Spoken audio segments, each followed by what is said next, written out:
I am Mohammed Arif Tantri, teacher BH School Gam. Today my topic is electoral politics. देखो प्यारे बच्चों, हमारा जो मौजू है वो आज का है electoral politics overview.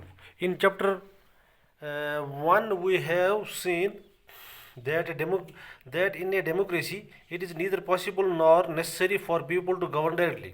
The most common form of democracy in our times is for the people to govern through their representatives. In this chapter, we will look at how these representatives are elected. We begin by understanding why elections are necessary and useful in democracy. We try to understand how electoral competition among parties serves the people. We then go on to ask what makes an election democratic. The basic idea here is to distinguish democratic elections from non-democratic elections. The rest of the chapter tries to assess elections in India in the light of this yardstick. We take a look at each stage of elections. From the driving of boundaries of different constituencies for the declaration of results. At each stage, we ask what should happen and what does happen in elections. Towards the end of the chapter, we turn to an assessment of whether elections in India are free and fair. Here we also examine the role of the election commission in ensuring free and fair elections. देखो प्यारे बच्चों, हमारा जो मौजू है वो आज का है इलेक्टोरल पॉलिटिक्स. इलेक्टोरल पॉलिटिक्स क्या होता है? In chapter 1 we have seen that in a democracy it is neither possible nor necessary for people to govern directly. देखो पहले चैप्टर में हमने ये देखा कि डेमोक्रेसी में ये मुमकिन नहीं है ये लोगों के लिए कि वो डायरेक्टली उन पे हुकूमत की जाए.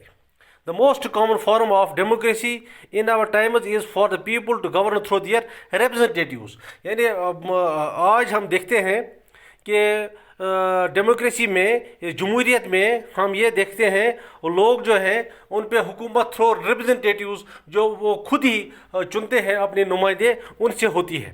we begin by understanding why elections are necessary. हम ये देखते हैं कि इलेक्शन जो होते हैं वो ज़रूरी क्यों होते हैं एंड यूजफुल इन डेमोक्रेसी और फ़ायदेमंद क्या होती है जमहूरियत में.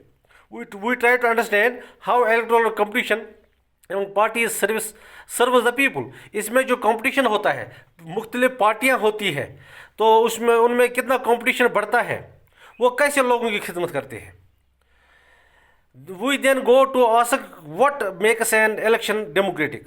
फिर ये इलेक्शन जो होता है ये फिर कैसे डेमोक्रेटिक बनता है. The basic idea here is to distinguish democratic elections from no democratic elections. इसमें हम ये देखते हैं इसका जो बेसिक आइडिया है वो ये है कि हम इसमें डिस्टिंग्विश करते हैं डेमोक्रेटिक इलेक्शन और अनडेमोक्रेटिक इलेक्शंस में.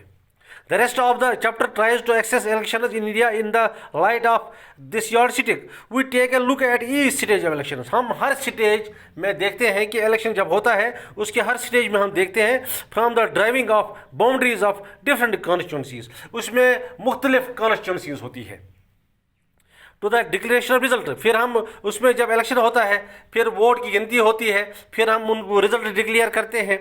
Eight each stage we ask what should happen. इस हर स्टेज में हम देखते हैं कि क्या हो जाएगा and what does happen in elections.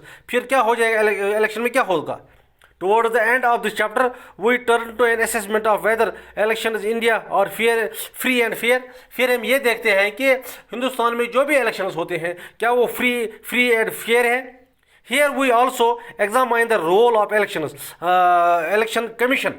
जो इलेक्शन कमीशन ये इलेक्शन करवाता है उसका रोल क्या होता है in ensuring free and fair election. वो कैसे फ्री और फेयर इलेक्शन करवाते हैं.